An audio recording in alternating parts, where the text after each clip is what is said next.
여러분들의 심리가 위축되고 저하되어 시장을 오판하게 만들 가능성이 커지고 있는 실정입니다. 통계 지표를 신뢰하면 안 된다라고 제가 말씀드렸습니다. 과연 그들이 부동산 전망한 내용대로 시장이 전개되었는지, 과거 사례를 무조건 대입하면 안 되죠. 네, 안녕하세요. 반갑습니다. 이경민의 부동산 하이킥의 이경민입니다.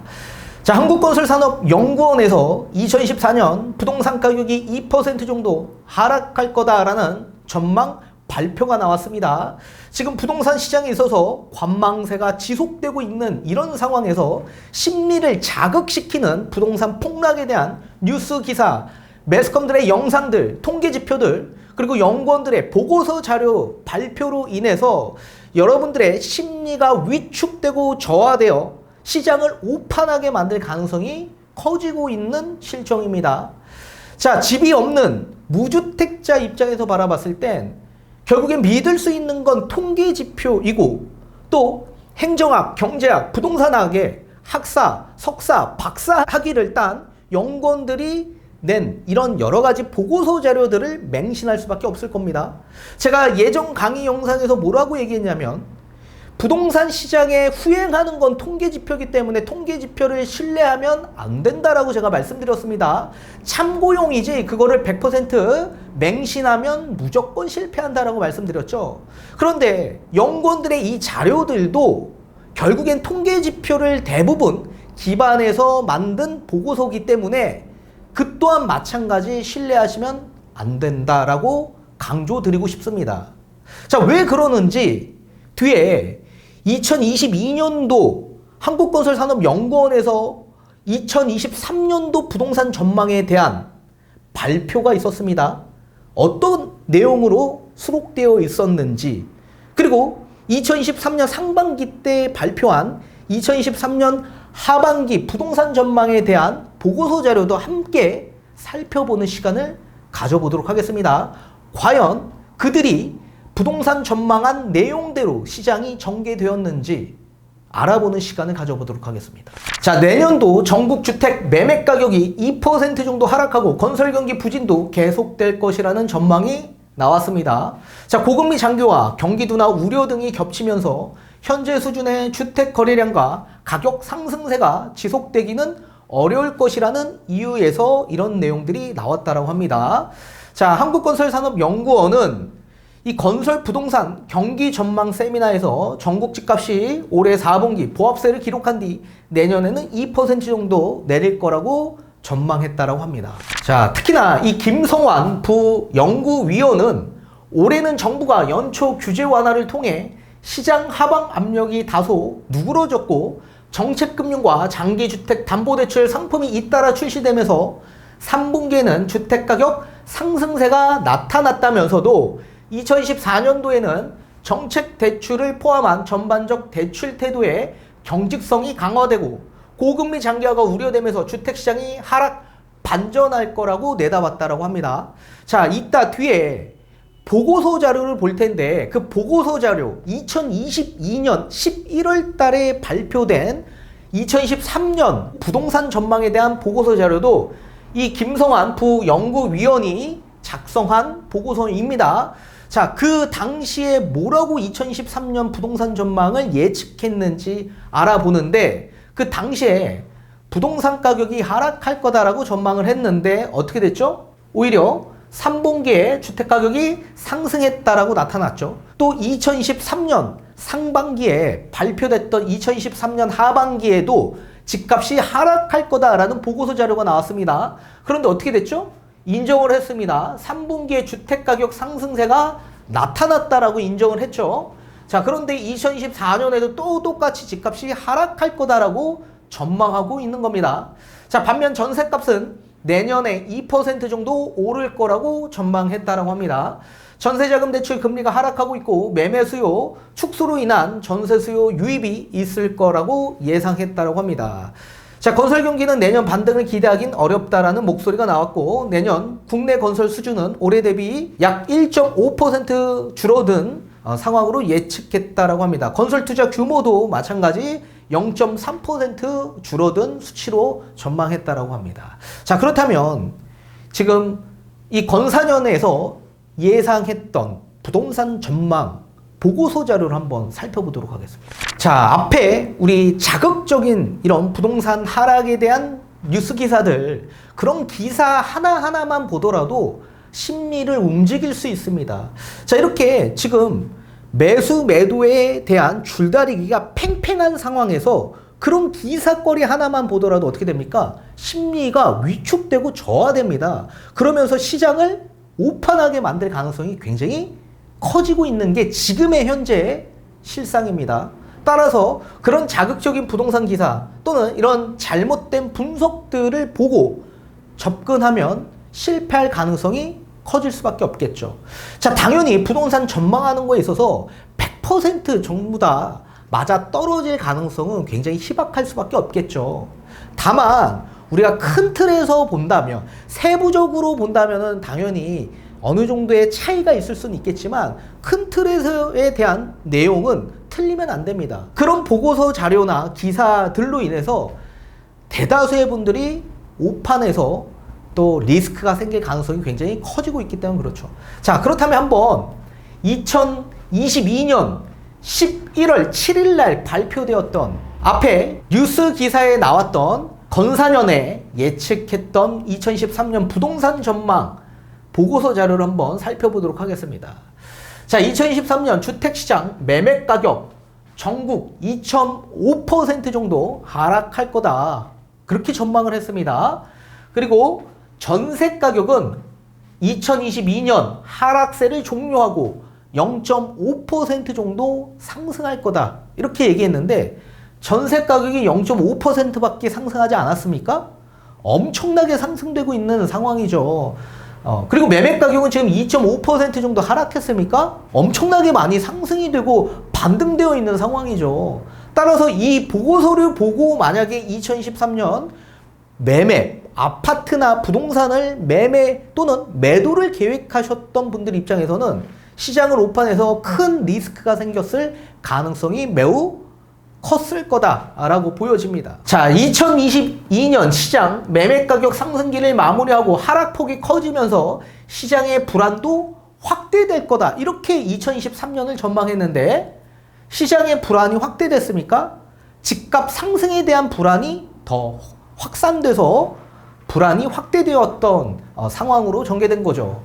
자, 매매가격을 보게 되면 2013년 1월 이후 2021년 10월까지 105개월 동안 서울 주택가격은 약 2.6배 정도가 상승한 반면에 최근 9개월째 이어지고 있는 하락시장에서는 7.7% 정도 하락을 기록 중에 있다라고 명시를 했습니다. 2022년도에는 하락했기 때문에. 자, 과거 추이를 볼 때 상승기에는 최대 60% 정도 상승을 보였고 하락기에는 최대 20% 하락 기록을 했다. 그래서 역사적으로 보면 상승기는 대체로 기간이 짧았던 반면에 가격 하락은 비교적 장기에 걸쳐 일어나는 모습을 보였고 근본 가격 상승 사이클은 105개월에 걸쳐 나타났다라는 점을 함께 고려할 필요가 있다, 이렇게 명시했습니다. 이 보고서 내용은 뭐냐면 과거의 사례를 기반해서 통계지표를 기반해서 예측한 내용이었죠. 자, 당연히 과거 시장을 반드시 복귀할 필요가 있는데 그거를 무조건 신뢰해서 이런 보고서 자료를 내세우면 무조건 예측이 실패할 가능성이 커질 수밖에 없습니다. 지금 집값 하락이 왜 나왔는지를 예상해야 되고 지금 집값 하락에서 깊은 하락이, 그리고 집값만 하락한 게 아니라 매매 가격 하락이 더 깊게 나왔죠. 이런 사유가 예전에 있었냐? 없었다. 지금 임대차 3법이라는 게 예전 과거 사례에 있었습니까?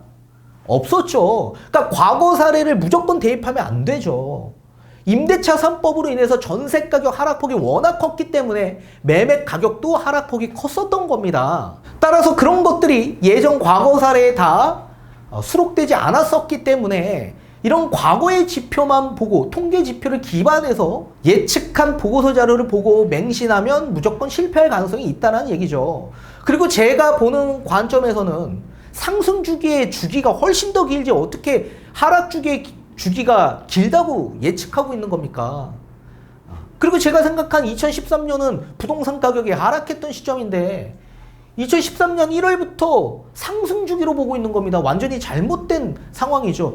실제 시장은 2013년에 하락했던 상황인데 통계 지표는 어떻게 나왔는지 모르겠지만 어떤 통계 지표를 기반해서 이런 얘기를 썼는지 모르겠지만 관점에 따라 또 달라질 수는 있겠죠. 그렇지만 실제 부동산 시장에서는 2013년에는 하락했었던 시기였습니다. 실제로. 자, 2023년 주택시장 매매 가격에 미치는 하방 압력 강해져서 하락세가 지속할 거다라고 얘기하고 있습니다.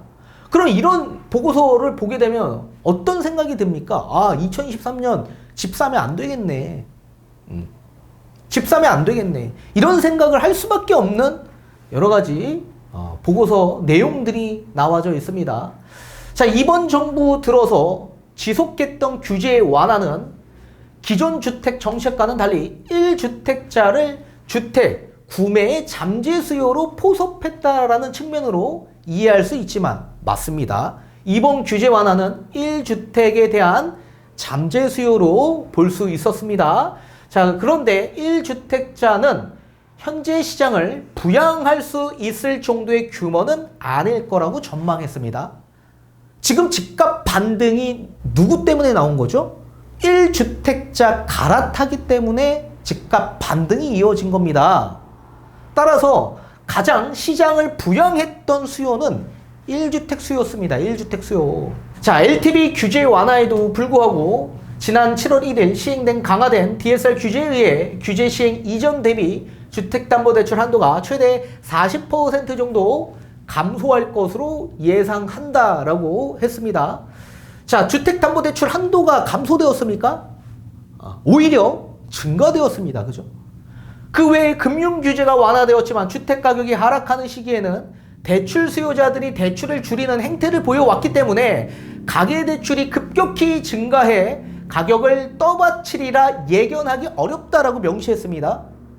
자, 지금 가계대출이 엄청나게 급증해서 특례 보금자리론 대출을 막아놨죠. 이 얘기가 완전히 잘못된 얘기죠. 15억이 초과된 아파트도 대출이 나와서 어떻게 됐습니까? 15억이 초과된 아파트의 가계대출이 급증했습니다. 금융규제가 완화되었는데 대출을 줄이는 예전 형태를 보여왔기 때문에 예전부터 가계대출이 급격히 증가해 가격을 상승시킨다. 이거 예견하기 어렵다.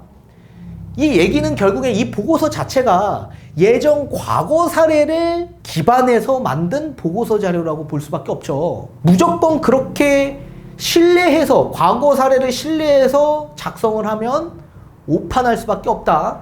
자, 5대 광역시를 중심해서 조정대상 지역 해제가 되었지만 시장 회복세를 기대하기 어려운 상황이다. 제가 뭐라고 얘기했죠? 서울 수도권 시장만 집값이 상승될 거다라고 말씀해드렸습니까? 전국에 있는 모든 주택이 상승될 거다 이렇게 말씀드렸었죠.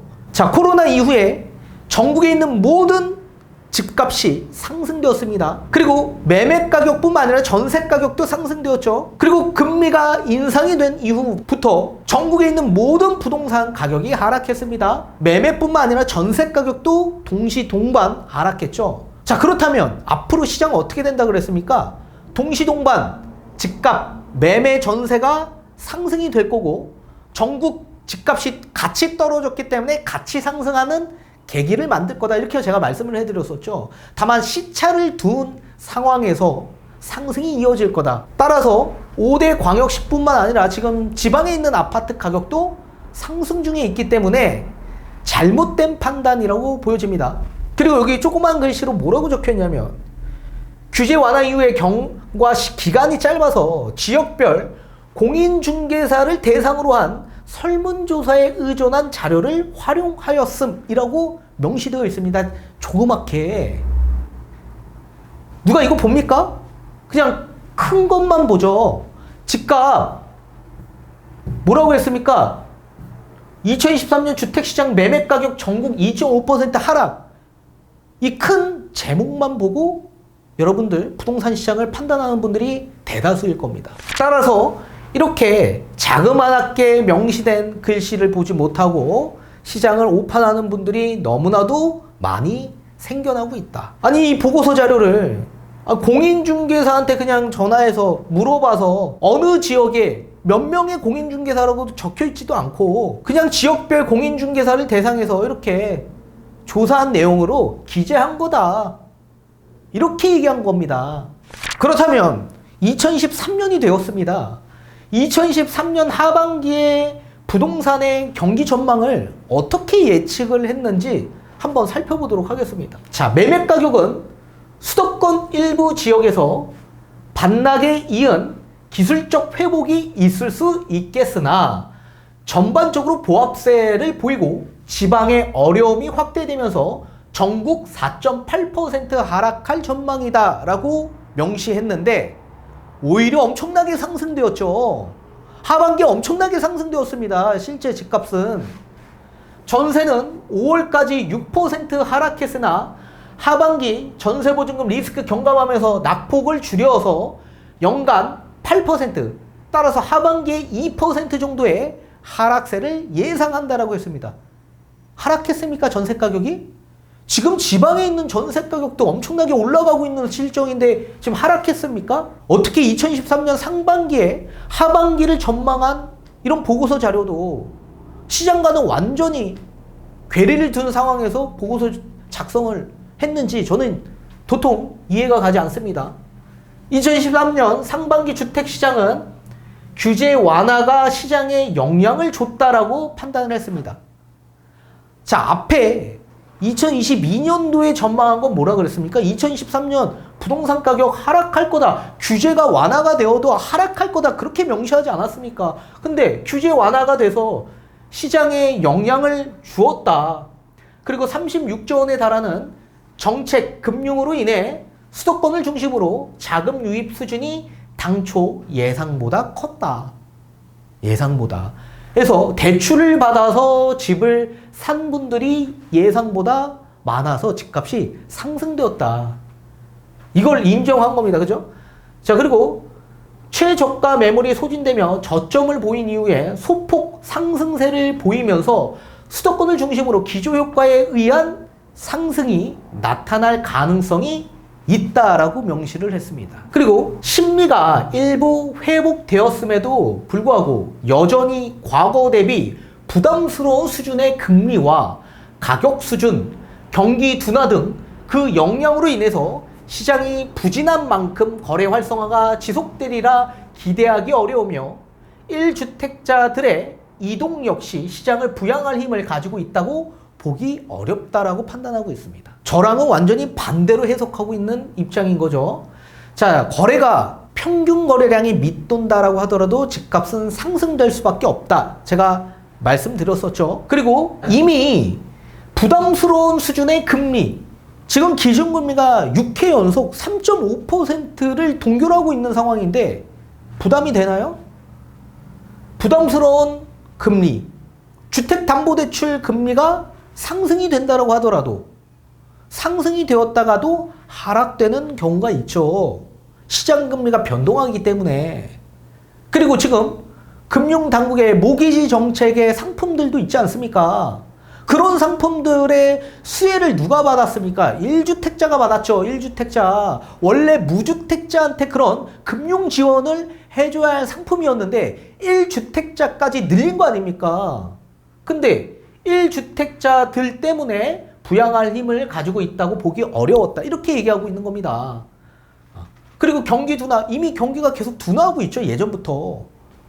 그리고 가격 수준은 부담스럽다. 이 가격 수준이 몇 년도의 가격 수준을 얘기하는지는 전 모르겠습니다. 그러면 집값이 2017년 규제가 시작되기 이전인 그 시기로 가격이 회귀해야만 합니까? 그렇게 회귀될 수 있다라고 생각합니까? 그렇게 되지 않는다. 그러니까 경험이 없는 분들이 이렇게 작성을 한 것으로 저는 생각을 합니다. 자, 공급자 금융, 그러니까 건설사들의 이 금융의 어려움으로 인해 정책 개입이 되고 그래서 완화되는 양상이나 주택시장의 특유의 지연 효과, 시공기간이 좀 많이 소요가 되기 때문에 바로 주택 공급이 안 되죠. 그래서 그로 인해 2023년에 가격에 미치는 직접적 영향은 적다. 적다. 이렇게 얘기합니다. 그리고 전세는 매수세의 축소에 기인한 추가 수요 유입이 예상이 된다. 그리고 하락세가 다소 둔화될 것으로 판단이 된다. 다만 입주 물량이 수요를 넘어서는 수준일 것으로 예상이 돼서 하락세가 이어질 가능성이 높아 보인다. 높아 보인다. 하반기에도 전세 가격이 하락세는 다소 둔화되지만 하락은 계속 할 거다. 이런 내용을 명시한 겁니다. 자, 여기 또 뭐라고 적혀 있냐면 주택가격 이 지수는 한국부동산원의 자료를 통해서 활용을 했다라고 합니다.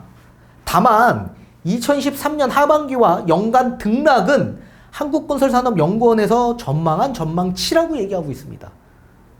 자, 하반기를 한번 보십시오. 하반기. 집값이 이렇게 하락했습니까? 실제 하반기부터 집값 엄청나게 상승되고 있었던 상황이죠. 지금도 하락폭이 둔화되는 거지 상승은 계속 나오고 있는 상황입니다. 그리고 연간 2013년 하락폭 이렇게 하락했습니까? 자, 앞에서도 2022년도 2013년 하락폭 얼마나 예상했습니까? 2%대 하락한다라고 예상했었죠. 근데 실제로 또 2023년 상반기 때 예상한 건 4%, 5%, 거의 5% 하락을 예상하고 있는 겁니다. 오히려 상승 반등한 수치가 훨씬 더 크죠. 그죠? 자, 전세 같은 경우에도 연간 8% 하락한다라고 나왔습니다. 8% 하락. 그러니까 이런 통계 지표, 이런 보고서 자료만 보고 판단한다면 무조건 실패할 가능성이 있다. 제가 뭐라고 얘기했습니까? 2022년 10월 달부터 2023년 2월 달까지 1주택 갈아타기 저점 매수 무조건 하셔라. 만약에 진짜 그 시기 때 나오셔서 갈아타기를 계획하신 분들은 완전히 바닥에 매수하셨던 거죠. 근데 그 당시엔 뭐라고 했습니까? 2013년 집값 폭락할 거니까 조심해라. 이런 보고서 자료를 내세웠죠. 이런 자료를 봤으면 2023년에 집을 아예 못 산 분들이 많았을 겁니다. 그리고 또 2023년 이제 상반기가 됩니다. 아니 집값이 갑자기 반등하더니 막 상승을 해요. 그리고 2023년 상반기 때 전망을 발표했던 2023년 하반기 집값이 또 하락한다라는 보고서 작성을 합니다. 그러면 상반기 때 매수 기회를 놓치셨던 분들은 기다리겠죠. 더 하락할까봐. 근데 지금 집값이 하반기에도 엄청나게 상승을 하네요. 지금은 잠시 관망세에 있는 상황이지만 아직도 굉장히 높은 수준을 보이면서 집값이 많이 상승되었습니다. 전세 가격도 하락한다라고 했는데 전세 가격도 엄청나게 상승되고 있죠. 그러면 전세로 가던 매매로 가던 기회를 잡으려고 했던 분들도 기회를 다 놓치셔서 어쩔 수 없이 이제 월세로 갈 수밖에 없는 상황이죠. 근데 월세 가격은 가만히 있습니까? 전세 가격이 엄청나게 상승되었는데 월세 가격은 더 많이 폭등되죠.